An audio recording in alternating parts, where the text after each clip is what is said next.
All right, welcome back to our daily read aloud, My Side of the Mountain. Yesterday, we read a whole lot about him making his home. Now, where is his home and how did he end up making it? Who remembers how he made his house? Emma? It's in a tree and he made it by using the fire. Yeah. So a long time ago, he must have read in a book at some point that Native Americans would make their canoes by chopping down a tree. And instead of carving out all the wood, you can imagine how long that would take. They would use fire to burn some of it. And when you get what you want burned out, then you put the fire out. Now, his problem was, though, he didn't have a bucket to move water to the tree. So what did he use to be able to put the fire out? Eric? Dirt. Okay, if you smother a fire with dirt, it'll put the fire out. Emma? Daddy's going to the library. Yep. So then, the last thing we read about, he heard a human voice and it really freaked him out. And it was this little old woman. And was she really nice or was she kind of bossy? Bossy. She was so bossy, right? She was like, young man, make yourself useful. Come over here and help me pick all these strawberries. And it was his. Why was he upset to pick all the strawberries? Zoe? It was his. Yeah, he was planning on eating those, right? Think about if you were living in the woods, strawberries would be your highlight, right? They taste actually really good. But he did it anyway, and then she made him walk her home, and she thinks he lives in town. So he left after her house. Where was he heading? Library. All right. Here we go. All right, this next chapter is called The King's Provider. Miss Turner was glad to see me. Who's Miss Turner? So, you're not Zoe. Josiah. The librarian. Librarian. Miss Turner was glad to see me. I told her I wanted some books on hawks and falcons, and she located a few, although there was not much to be had on the subject. We worked all afternoon, and I learned enough. I departed when the library closed. Miss Turner whispered to me as I left, Sam, you need a haircut. I hadn't seen myself in so long that this had not occurred to me. Gee, I don't have any scissors. She thought a minute, got out her library scissors, and sat me down on the back steps.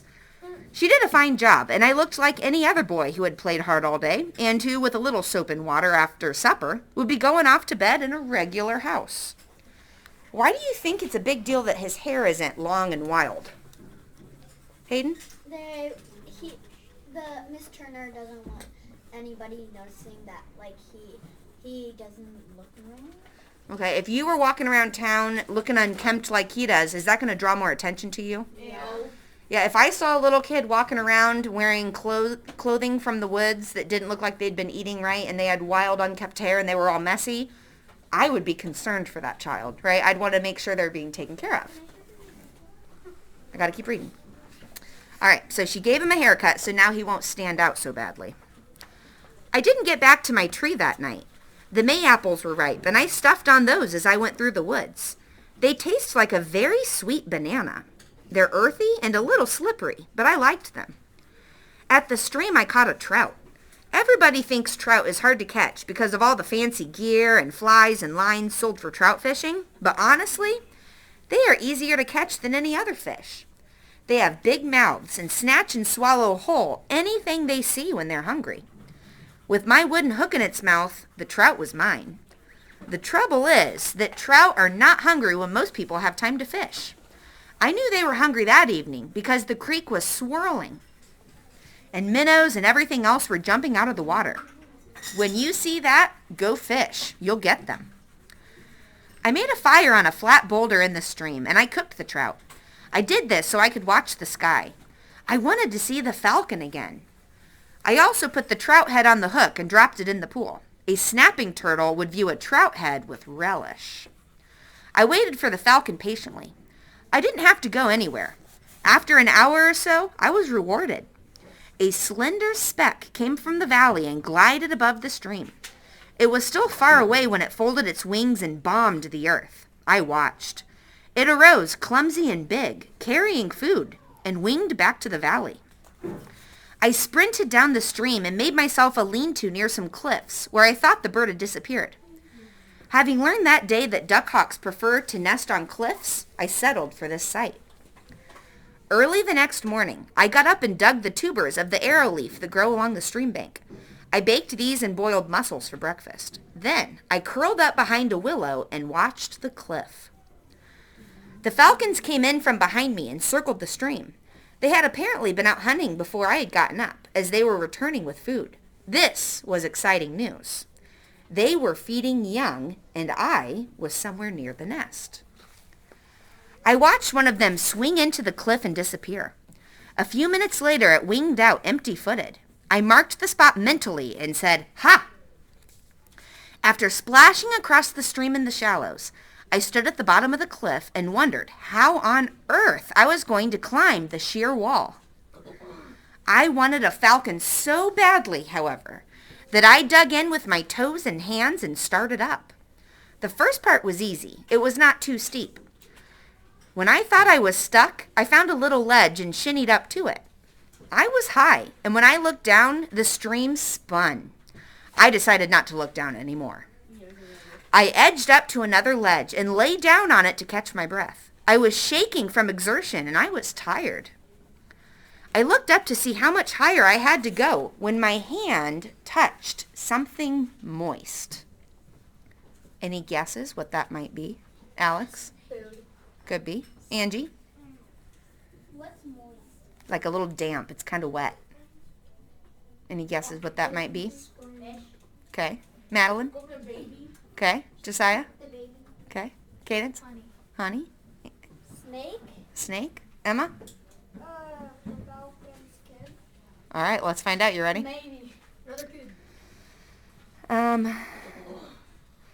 I looked up to see how much higher I had to go and my hand touched something moist. I pulled it back and saw that it was white. Bird droppings. Then I saw them. Almost where my hand had been sat 3 fuzzy whitish-gray birds. Their wide open mouths gave them a startled look. "Oh, hello, hello," I said. "You are cute." When I spoke, all 3 blinked at once. All 3 heads turned and followed my hand as I swung it up and toward them. All 3 watched my hand with open mouths. They were marvelous. I chuckled, but I couldn't reach them. I wormed forward and wham! Something hit my shoulder. It pained. I turned my head to see the big female. She had hit me. She winged out, banked, and started back for another strike. Now I was scared, for I was sure she would cut me wide open. With sudden nerve, I stood up, stepped forward, and picked up the biggest of the nestlings. The females are bigger than the males. They are the falcons. They are the pride of kings.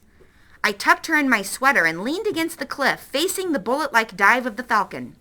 I threw out my foot as she struck, and the sole of my tennis shoe took the blow. The female was now gathering speed for another attack, and when I say speed, I mean 50 to 60 miles an hour. Okay, remember I said this is one of the fastest birds in the world. I could see myself battered and torn, lying in the valley below, and I said to myself, "Sam Gribley, you had better get down from here like a rabbit." I jumped to the ledge below, found it really quite wide, slid on the seat of my pants to the next ledge, and stopped. The hawk apparently couldn't count. She did not know I had a youngster, for she checked her nest, saw their open mouths, and then she forgot me. Madeline? I bet that little baby's gonna be his eagle thingy. We'll find out. I scrambled to the riverbed somehow, being very careful not to hurt the hot fuzzy body that was against my own. However, Frightful, as I called her right then and there because of the difficulties we had in getting together, did not think so gently of me. She dug her talons into my skin to brace herself during the bumpy ride to the ground. I stumbled to the stream, placed her in a nest of buttercups, and dropped beside her. I fell asleep. When I awoke, my eyes opened on 2 gray eyes and a white strobely head. Small pin feathers were sticking out of the strobely down, like feathers in an Indian quiver. The big blue beak curled down in a snarl and up into a smile. "Oh, Frightful," I said, "you are a raving beauty." Frightful fluffed her nubby feathers and shook. I picked her up in the cup of my hands and held her under my chin. I stuck my nose deep in the warm fuzz. It smelled dusty and sweet. I liked that bird. Oh, how I liked that bird from that smelly minute. It was so pleasant to feel the beating life and see the funny little awkward movements of a young thing. The legs pushed out between my fingers. I gathered them together with the thrashing wings, and tucked the bird in one piece under my chin. I rocked. Frightful, I said. You will enjoy what we are going to do. I washed my bleeding shoulder in the creek, tucked the torn threads of my sweater back into the hole they had come out of, and set out for my tree. All right, our next chapter is called A Brief Account of What I Did About the First Man Who Was After Me. All right. At the edge of the meadow, I sensed not all was well at camp. How I knew there was a human being there was not clear to me then. I can only say that after living so long with the birds and animals, the movement of a human is like the difference between the explosion of a cap pistol and a cannon. I wormed toward camp. When I could see the man I felt to be there, I stopped and looked. He was wearing a forester's uniform. Immediately, I thought they had sent someone out to bring me in, and I began to shake. Then I realized that I didn't have to go back and meet the man at all. I was perfectly free and capable of settling down anywhere. My tree was just a pleasant habitat. I circled the meadow and went over to the gorge. On the way, I checked a trap. It was a deadfall, a figure 4 under a big rock. The rock was down. The food was rabbit. I picked a comfortable place just below the rim of the gorge, where I could pop up every now and then and watch my tree. Here I dressed down the rabbit and fed Frightful some of the more savory bites from a young falcon's point of view. The liver, the heart, and the brain. So gross to us, but to a falcon, that's what they eat. She ate in gulps. As I watched her swallow, I sensed a great pleasure. It is hard to explain my feelings at that moment. It seemed marvelous to see life pump through that strange little body of feathers. Wordless noises, milk eyes, much as life pumped through me. The food put the bird to sleep. I watched her eyelids close from the bottom up and her head quiver. The fuzzy body rocked, the tail spread to steady it, and the little duck hawk almost sighed as she sank into the leaves, sleeping. I had lots of time. I was going to wait for the man to leave, so I stared at my bird. The beautiful details of the new feathers, the fern-like lashes along the lids, the saucy bristles at the base of the beak. Pleasant hours passed. Frightful would awaken, I would feed her, she would fall back to sleep, and I would watch the breath rock her body ever so slightly. I was breathing the same way, only not as fast. Her heart beats much faster than mine. She was designed to her bones for a swifter life. It finally occurred to me that I was very hungry. I stood up to see if the man were gone. He was yawning and pacing. The sun was slanting on him now, and I could see him quite well. He was a fire warden. Of course, it has not rained, I told myself, for almost 3 weeks, and the fire planes have been circling the mountains and valleys, patrolling the mountains. Apparently, the smoke from my fire was spotted. And a man was sent to check it. I recalled the bare trampled ground around the tree, the fireplace of rocks filled with ashes, the wood chips from the making of my bed, and resolved hereafter to keep my yard clean. So I made rabbit soup in a tin can I found at the bottom of the gorge. I seasoned it with wild garlic and jack-in-the-pulpit roots. Jack-in-the-pulpits have 3 big leaves on a stalk and are easily recognized by the curly striped awning above a stiff, serious preacher named Jack. The jack-in-the-pulpit root, or corm, tastes and looks like potato. It should never be eaten raw. The fire I made was only of the driest wood, and I made it right at the water's edge. So if you want a fire with less smoke, you have to use dry wood. If your wood has a lot of moisture in it, you're going to have a lot of smoke coming out of your fire. Eric? My dad has had rabbits too. Yeah? Yeah, I grew up eating a lot of rabbit. Yep. Is it good? So wild food just tastes a little different than the meat you're used to at the store. So it's fine. I don't love it. It's, people call it a gamey taste. So something that has a gamey taste, it's really strong. It's a stronger taste. Is that what your dad said? Did you ask him about it? No. I'm going to go camping this summer. Okay. All right, so he made his rabbit.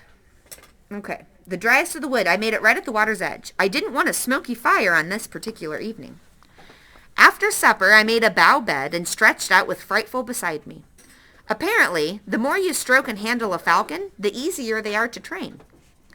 I had all sorts of plans for hoods and jesses, as the straps on a falcon are called, and I soon forgot about the man. Stretched on the boughs, I listened to the wood pewees calling their haunting good nights until I fell sound asleep. And that is where we will stop today. So we'll find out what's up with that fire warden, but hopefully he leaves, right? All right. See you guys later.